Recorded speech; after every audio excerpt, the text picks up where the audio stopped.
مولا فرماتے ہیں یقین رکھو کہ جس کے قبضہ قدرت میں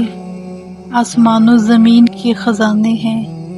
اس نے تمہیں سوال کرنے کی اجازت دے رکھی ہے اور قبول کرنے کا ذمہ لیا ہے اور حکم دیا ہے کہ تم مانگو تاکہ وہ دے، رحم کی درخواست کرو تاکہ وہ رحم کرے۔ اس نے اپنے اور تمہارے درمیان دربان کھڑے نہیں کیے جو تمہیں روکتے ہوں، نہ تمہیں اس پر مجبور کیا ہے کہ تم کسی کو اس کے یہاں سفارش کے لیے لاؤ تب ہی کام ہو،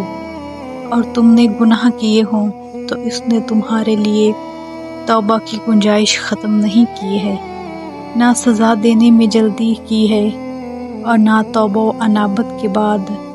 وہ کبھی طعنہ دیتا ہے کہ تم نے پہلے یہ کیا تھا وہ کیا تھا، نہ ایسے موقعوں پر اس نے تمہیں رسوا کیا کہ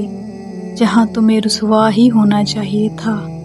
اور نہ اس نے توبہ کے قبول کرنے میں کڑی شرطیں لگا کر تمہارے ساتھ سخت گیری کی ہے، نہ گناہ کے بارے میں تم سے سختی کے ساتھ جرح کرتا ہے اور نہ اپنی رحمت سے مایوس کرتا ہے، بلکہ اس نے گناہ سے کنارہ کشی کو بھی ایک نیکی قرار دیا ہے، اور برائی ایک ہو تو اسے ایک برائی اور نیکی ایک ہو تو اسے 10 نیکیوں کے برابر ٹھہرایا ہے۔